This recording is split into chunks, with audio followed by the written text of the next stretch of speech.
Inyuma y'igihe gito leta itangaje ko umukuru w'igihugu c'u Burundi Petero Nkurunziza ashengeye, ubuzima bwoba bwifashe gute mu gisagara ca Bujumbura, igisagara c'ubutunzi? Uriko utembera urabona ko abantu bavyifashemwo neza kuko hose umutekano urakwiye. Ntawurya uwundi urwara kandi n'imirimo irabandanya, kiretse gusa ko amabendera amanikwa gushika hagati. Ibi navyo bikaba vyerekana ko igihugu kiri mu kigandaro nk'uko leta yabitangaje. Ku kirimba c'umukuru w'igihugu naho abantu barabandanya kuza gusinya mu gitabo c'abanyacubahiro. Aha rero hakaba harimwo abarundi mbere n'abanyamahanga. Leonce Ngendakumana cegera c'umukuru w'umugambwe Sahwanya Frodebu ati Uburundi burabuze. Twajakiranye umubaro mwinshi cane, twajakiranye agahinda kuko hajya kubura umukuru w'igihugu si ibintu vyoroshe mu gihugu. Turazi nyine twagiye tubura abakuru b'igihugu akaba ingorane nyinshi cyane. Abarundi twabuze, si twebwe gusa, si jewe n'umuganga ndurukamo gusa, abarundi twese twabuze, turi mu kiyo twese.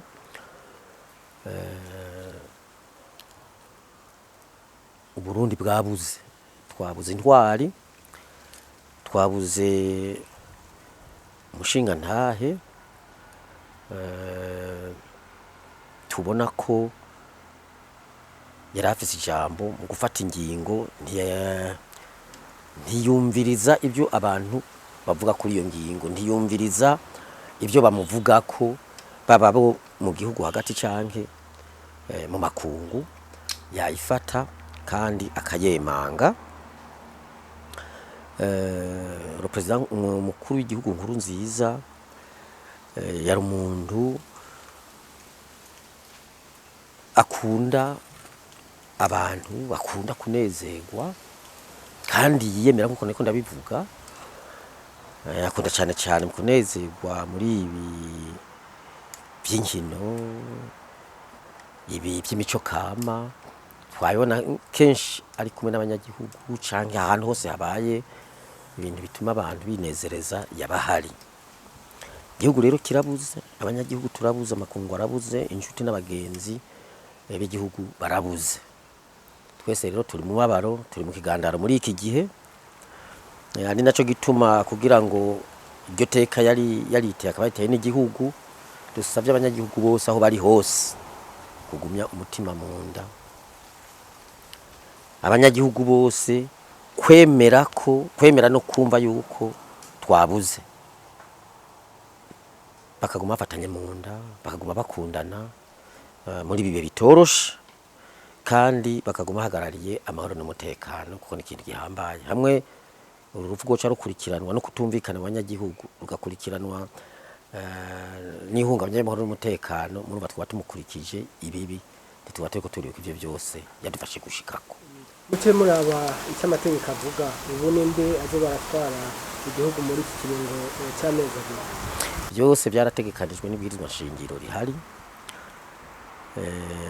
Mu bisanzwe ibwirizwa shingiro rihari ryategekanya yuko iyo umukuru w'igihugu atanze imihoho ku mpamvu yariyo yose cankwe ashengeye nk'uko vyaraye bibaye canke ikindi cyo cyomubuza kubandanya arongoye igihugu, ibwirizwa shingiro rirategekanya yuko ashobora gusubirirwa n'icegera c'umukuru w'igihugu mu gihe c'umwanya mutoyi c'ikiringo gitoyi, canke hakurikirwa umukuru w'inama nshingamateka akaba ari wamusubirira mu gihe hobahera nk'amezi abiri nk'atatu nk'uko. Igihe rero iryo bwirizwa shingiro ryemezwa, abariteguye bakaryemeza ntibigeze biyumvira, kandi nta muntu ari kuvyumvira uko yuko ivyo vyoshobora gushika ivyo twariko turadondagura bimuza kubandanya atwara igihugu hari uwundi mukuru w'igihugu yatowe canke izindi nzego zatowe nk'inama nshingamateka. Ubu rero birahari, turashobora kumvikana tugafata ivyanditswe mu ngingo y'amajana 288 y'ibwirizwa shingiro ivuga yuko igihe ivyo bishitse umukuru w'inama nshingamateka aca afata ububasha, aca afata iby'igihugu mu minwe, akabandanya gushika habaye ayandi matora. Rero nta vy'amatora byo bigishoboka, ni gushika uyatowe arahiye agatangura kurangura amabanga y'igihugu canke birashoboka yuko inama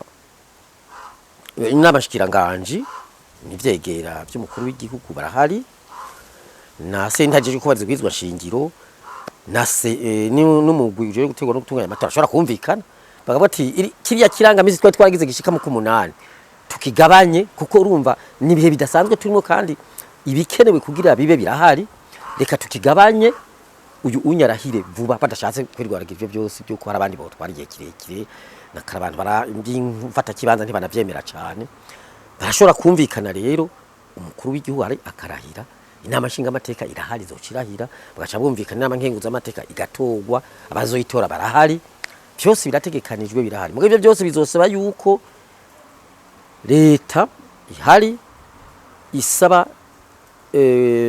sentaje kubahiriza ibwirizwa nshingiro kumenyekanisha kwemeza yuko umukuru w'igihugu cy'u Burundi atakihari bwa kabiri kuvuga ingene byoca bigenda ibyo rero abahari barakwiye bazobiganira n'ibikoresho byo kubikora birahari birakwiye nta kibazo kihari gihugu izotwawe.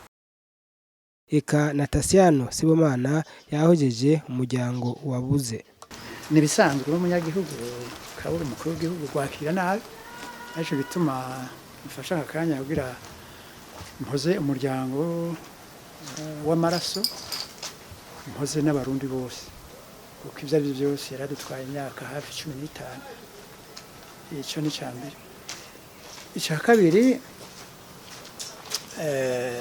naho bitaryoshe ntibibura ico bifasha urabona amategeko yaheruka gutorwa yashobora gutuma muha ububasha mu minsi iza budatandukanya neza umukuru w'igihugu azaba yatowe nawe yahahora uwo mukuru wariwe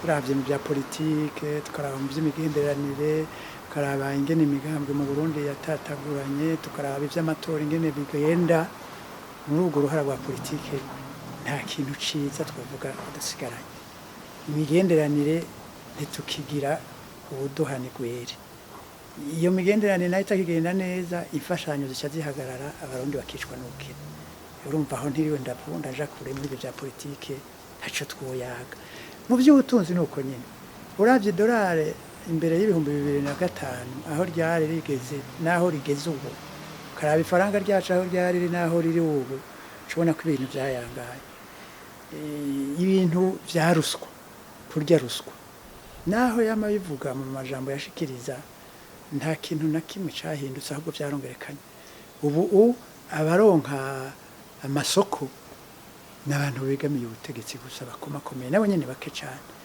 kandi abusanga no gutanga amakori atariyo nzira yabo ugasanga rero igihugu kirahombera ugasanga abandi badandaza botanze amakori ntibakironka amasoko ugasanga rero amahera y'agaciro yabatuma bahora baja kurangura ubwo buryo bw'uko amategeko yabaho uburenganzira bungana mu kuba badandaza ntibikurikijwe byose urumva rero ivy'ukurya ruswa n'akarenganyo byarabaye mu by'ubutungane busigaye bukorera umugambwe igipolisi gikorera umugambwe iby'amashuri urabona akanovera k'indero aho kageze ukacuraba rero abarundi bari bahungutse kubera amasezerano yarusha yari yazanye umwizero mu barundi ubu agiye yesubiye hasubiye guhunga ibihumbi amajana n'amajana muri make rero n'umugambi wo kunywanisha abarundi agiye yawusubije ibuti na cane cane ko agiye asubije ibuti amasezerano y'amahoro yarusha muzi ko yari yahinduye ibintu bitari bike kandi abarundi bari bamaze gutangura kwisanzura babona ko ejo ari heza mugabo ubu tugiye tubonye ko ibyo byose agiye abisutse mu mabisi namwe numva ku maradiyo n'ahandi abantu bibaza ko ari umukuru w'inama nshingamateka yoramutswa igihugu muri iki kiringo gufata kibanza yo gushika imbere y'itariki 20 z'ukumunani abo baba basomye ingingo y'121 y'ibwirizwa nshingiro mugabo bataravye yuko dufise amabwirizwa nshingiro abiri inzego dufise ubu bavuze ko zitegerezwa kuguma kurya nako bigengwa n'ibwirizwa nshingiro ryo mu 2015 gushikaho bazokwimika inzego shasha zivuye mu matora atunganijwe hisunzwe ibwirizwa nshingiro ryo mu 2018. Izo nzego nazo ntizirajaho zose, nizaroyeho ntiziragera kwimikwa, kuko zizakwimikwa itariki 20. Ikiringo c'umukuru w'igihugu niho kizohera, nawe arahira imbere y'inama nshingamateka nshasha. Inama nkenguzamateka urabona ko kuyitora ntibarayitora. None mwumva uwavuga ko twokurikiza ibwirizwa nshingiro rishasha mu gushiraho uzoba arahagarariye ico kibanza, wumva yasomye byose. Twege rero turavye amategeko atabindi biharuro turimo, nguko ibwirizwa nshingiro ry'itariki 18 zo kwa gatatu mu 2005 bivuga, yotegerejwe kubicegera ca mbere c'umukuru w'igihugu, yociye barahagaze muri ico kibanza gushika itariki 20 z'ukwezi k'umunani. Ibisigaye byose bagira bavuga ko ari umukuru w'inama nshingamateka, bavuga ko ari ukwimika mushasha imbere y'igihe, ni kuzoba bahonyanze ibwirizwa nshingiro. Itariki y'umunsi nta mukuru w'igihugu ari nta muntu yosinya ku mpapuro zigenewe gusinyira k'umukuru w'igihugu uyu munsi ushima atawuriho n'uwo abagaroyeho by'imfatakibanza, ubwo bubasha ntabwo afise, ubwo bubasha ntababufise. Abariho kugira mu gifaransa ico bita la gestion des affaires courantes. Donc mu bisanzwe yaba nk'ubu amatora atabaye atari bwabe, yogiyeho kugira ashireho ibituma haba amatora mu mezi 3 y'umukuru w'igihugu bwego akwiye atari w'imfata kibanza.